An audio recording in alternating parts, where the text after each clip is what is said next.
दोस्तों अलग अलग तरीके के वास्तु कंसल्टेंट्स आजकल यूट्यूब पे बैठे हैं। एक और नए यूट्यूबर आए अंकल जी, उन्होंने बैठ के सारी जो सनातन धर्म है उसको बर्बाद करने की सारी लिमिट्स क्रॉस कर दी हैं। आज इस वीडियो में हम बात करेंगे दोस्तों, अलग अलग तरीके के वास्तु कंसल्टेंट आए थे, यूनिवर्सल ऑरा स्कैनर लेके आए थे। वो वास्तु फिर भी करते थे और उन्होंने कभी सनातन पे सवाल नहीं उठाया। जो सनातन धर्म है उसको कभी खराब नहीं बताया, उससे आपको दूर ले जाने की कोशिश नहीं की। वो इस तरीके की बहुत ही ज़्यादा कंट्रोवर्शियल और बहुत ही ज़्यादा धर्म को खराब करने वाली बातें नहीं करी कभी भी किसी कंसल्टेंट ने। हर कंसल्टेंट ने अपने जो धर्म है, सनातन धर्म है, उसमें रहते हुए, उसके प्रिंसिपल्स को फॉलो करते हुए वास्तु की बातें करी। चाहे वो फिर चक्र वाले हों, चाहे वो कोई यूनिवर्सल ऑरा स्कैनर वाले हो, चाहे वो कोई वैदिक कंसल्टेंट हो, कोई भी कंसल्टेंट हो। बट एक अंकल आए हैं और वो नई अपनी एक अलग बात कर रहे हैं और सनातन धर्म की बहुत बुराई कर रहे हैं। सनातन धर्म की कैसे बुराई कर रहे हैं कि पूजा पाठ मत करो, पूजा पाठ गलत है आपके लिए। उन्होंने एक वीडियो में अपने बताया कि मैं 6 महीने में करोड़पति, पहले मेरी फैक्ट्री बंद हुई और 6 महीने में मैं करोड़पति बन गया।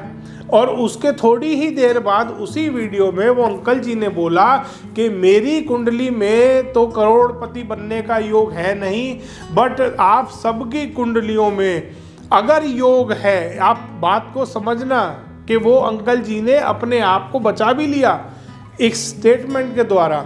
कैसे कि अगर आपकी कुंडली में करोड़पति बनने का योग है तो मैं आपके लिए पारस मणि हूँ।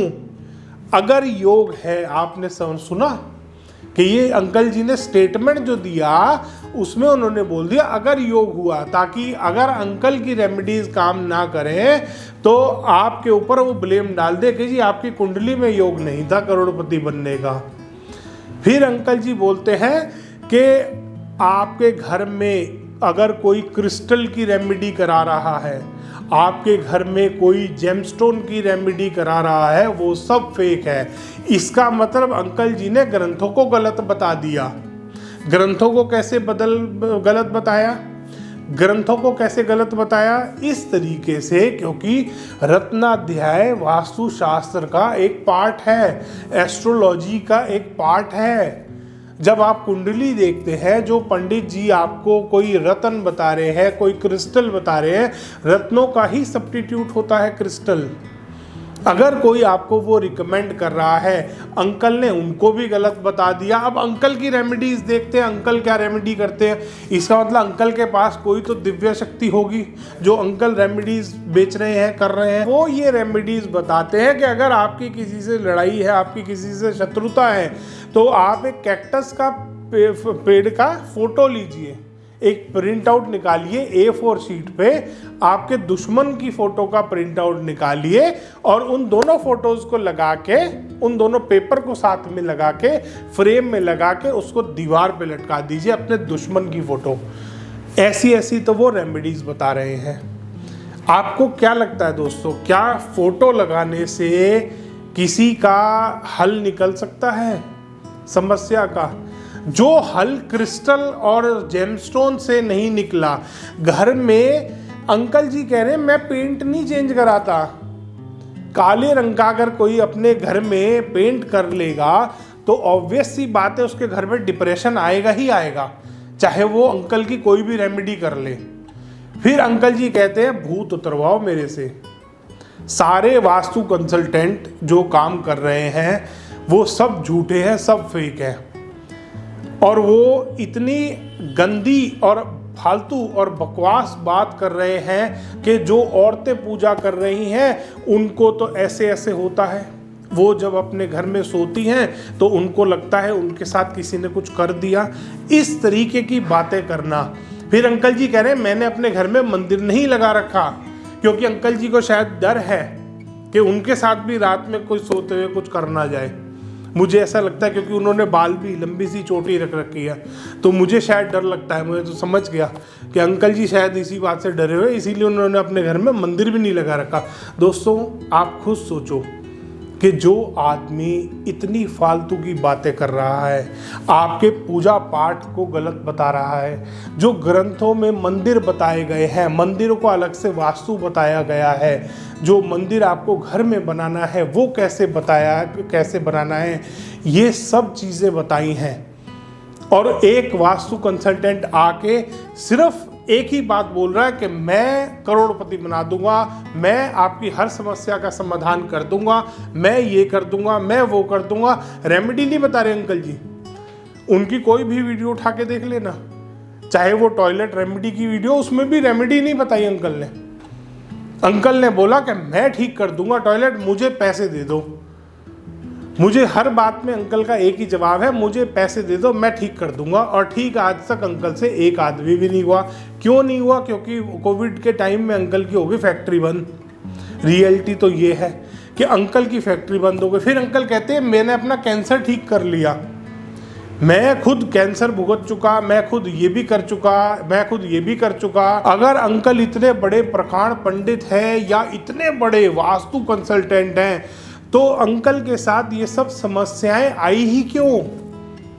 कोई आदमी बेवकूफ़ ही होगा जो ऐसी हरकतें करेगा, जो वास्तु से बना हुआ मकान छोड़ के दूसरे घर में जाके रहेगा। फिर अंकल ने कहा हमारे घर में तो बोरियों में पैसा रहता था, हमारा बहुत छोटा सा घर था, अलमारी खरीद ले सकता था ना कोई आदमी। जिसके घर में बोरी में पैसा पड़ा है, उसी बोरी में से 5-6 हज़ार रुपये निकाल के अगर एक अलमारी खरीद के उसमें पैसा रख लेता वो आदमी, बजाय पॉडकास्ट पे ऐसी बकवास बताने के, तो ज़्यादा बेटर रहता।